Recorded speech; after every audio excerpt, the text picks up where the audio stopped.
admittedly, I'm not typically a fan of surprises, but now and again, a very good surprise comes along.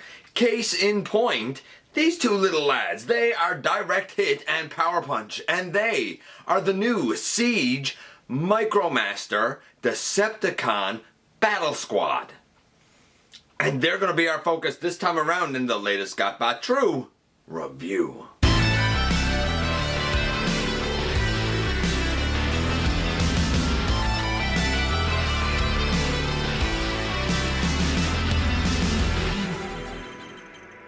Hey guys, welcome back to the channel. I'm your host, your most humble of hosts, Dennis Moulton, aka GotBot. As always, man, please like, comment, share, of course, subscribe, and while you're at it, that's right, hit that notification bell because it lets you know when content of all sorts goes up here on the channel.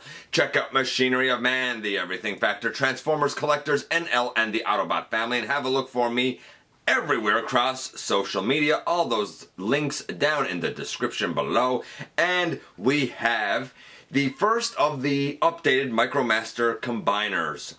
And when I say combiners, I don't mean the big, like, 6-wing, 6-turbo. I mean the little combiner squads where you had 6 members and 2 would combine together to give us a total of 3 vehicles. Well, the updates are just 2 members. Not 4, not 6, just 2 members. But they still go together to give us a pretty nifty and very true to G1 alt mode. Now, to be fair, I think it's kind of neat, at least, that it opens up the door for more of these to be made in the future. It's too bad that we're only getting them in 2-packs, but I understand why that is.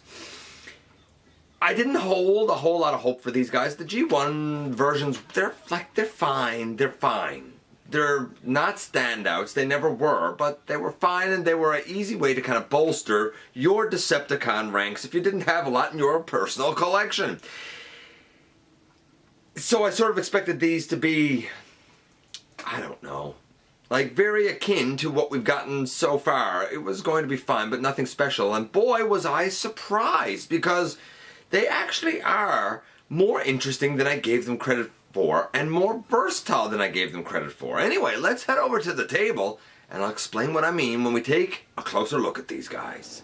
And yes, here we have the Siege Micromaster Decepticon Battle Squad, not Patrol Squad. Here's the difference going back to the G1 days.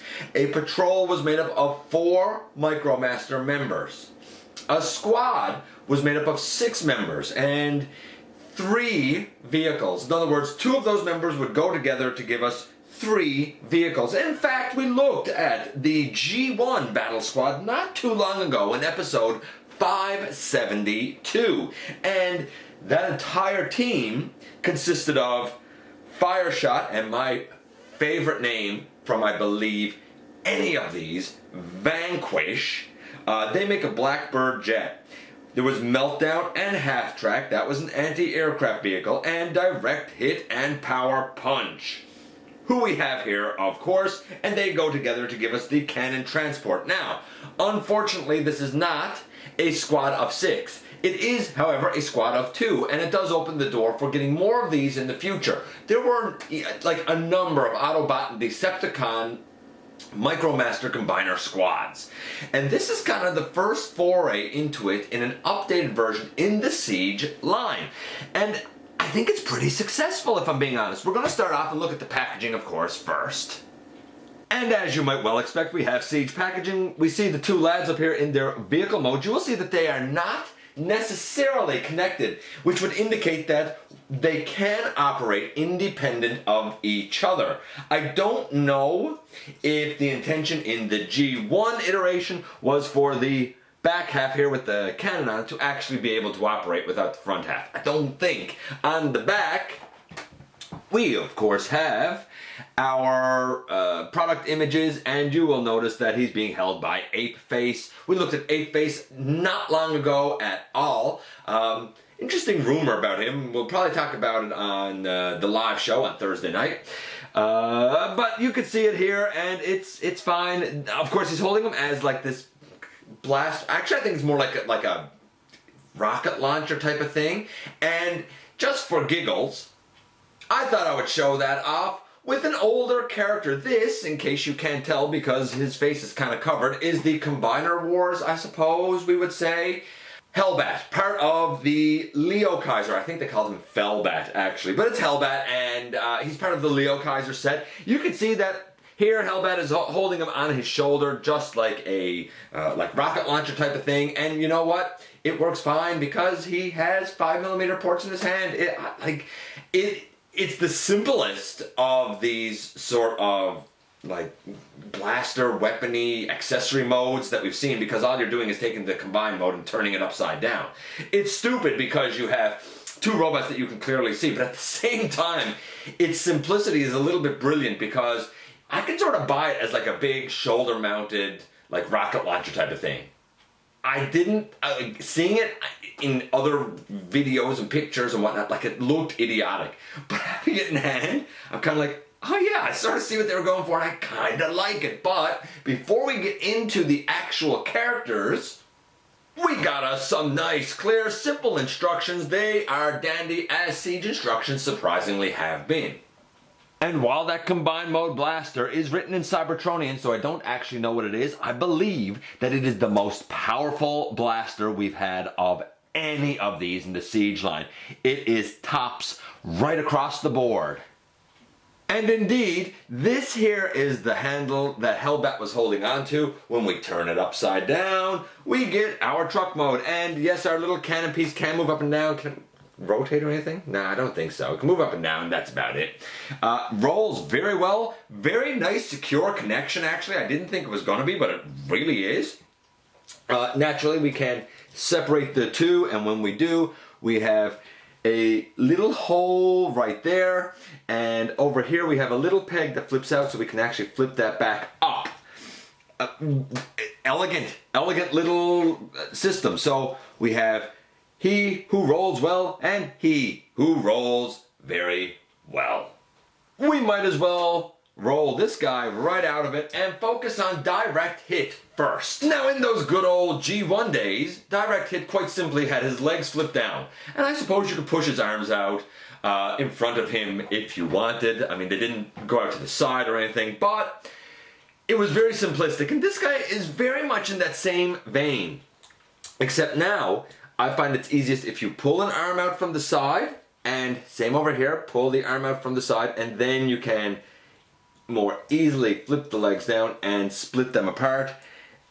You take this little black piece and you flip it back and you flip it back to make his little toe sections, and then you can stand the guy up.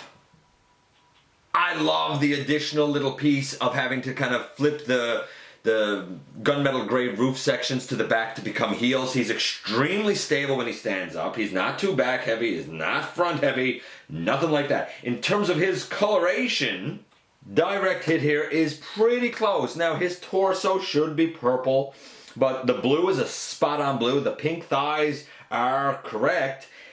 I'm gonna say it's a solid 8. I'm going to say it's an 8 because, yes, this should be purple, but I think the black looks nice, man. An 8, in terms of the transformation, again, it's intuitive if you know the original, but it has something, like, interesting put in with it, in that you have to kind of flip back these gunmetal gray pieces on his feet. A 10 for the transformation. It's more involved for something this small than simply flipping the legs down, and I like that. So we have an 8, a 10, he's a 9. What about his articulation? Pretty great. The original, the G1, he could get in a seated position, his legs were linked together at the knee, and his arms could just quite simply swing forward. Simple as that. It was nothing spectacular. This guy, though, I don't know if the head can move, potentially. I'm not going to try and do it. It might be on a ball joint. But the shoulders can go actually well out to the side. The arm can still go all the way around very nicely. No elbows, bit of a shame there, but I mean, what do you expect, really? Stormcloud is the champ for that. The legs, they go out to the side a little bit. I mean, not perfect, but like, you know, it's not like they go out as far as they do on, say, Rumble, but they go out all right. Naturally, they can kick forward. They can kick back, and we have a knee bend to 90 degrees, actually over 90 degrees. Great knee bend, actually. I'm going to say the articulation, elbows would be nice. Maybe being able to go out to the side a little bit more would be nice, but I'm going to say the articulation is a solid 9. Overall, direct hit is a 9. And if we go to the muscle of the Battle Squad, it's going to be this guy, Power Punch, who probably has a powerful punch.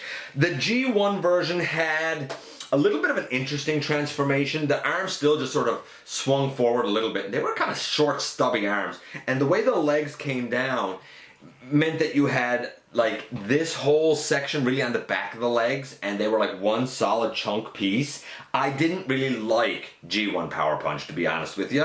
But maybe all of that will be remedied now with this guy. So in terms of him rolling, he rolls tremendously well. I like it. In terms of his conversion, we have legs that flip down, and his arms should be able to.